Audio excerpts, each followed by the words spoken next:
I think some women do that. I'll be honest. I think the women do. They'll say like, "I like my man cute, but not too cute." They'll say things like that, and because they mean that. That's not an accident.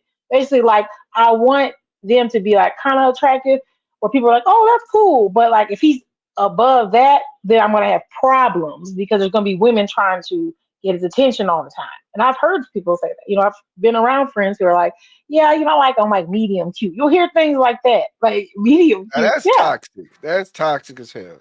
I don't pick, but I don't. Well, but I don't pick ugly men in my thought process. At least I don't pick ugly men. They're not ugly to me. But I also don't go into a situation thinking based on his looks, will I have to deal with a certain level of this and that. Now I do think about status. I will say that maybe that's a thing. Maybe that's a Okay. toxic trait. I think about his status.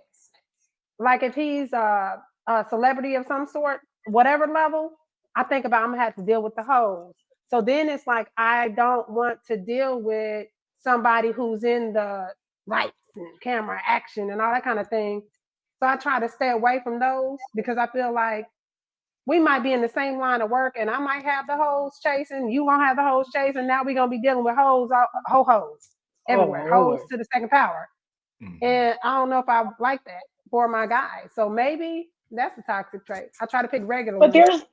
there are some girls who are unattractive who they use men as trophies. Now I've seen this. I call them trophies because what they do, they if let's just say Mm. homosexuals, we'll just call them out. Mhm. Homosexuals, maybe they'll get with a woman who's not that attractive, but they know that like, hey, she's gonna appreciate that. I look good, I put down some D or whatever.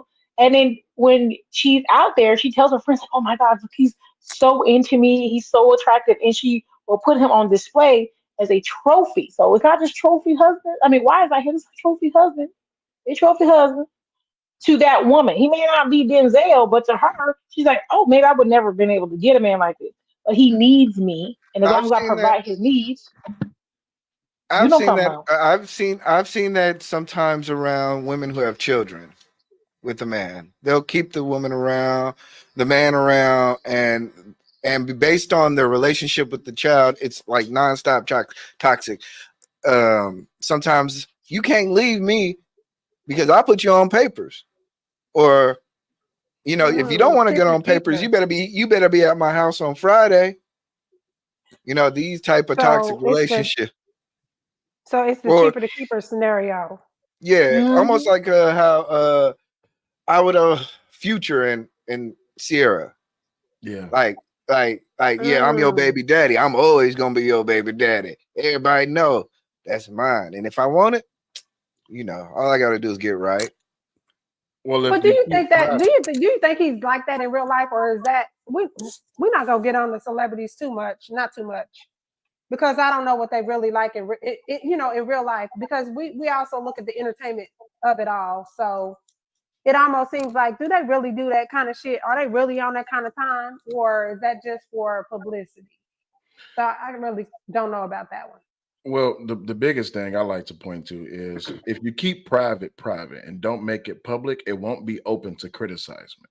And you look at a few celebrity couples who you know that they together, but you'll never hear nothing about them. One of mine's that I like to favorably point to is Sweet Beats and Alicia Keys. You never hear nothing about these motherfuckers.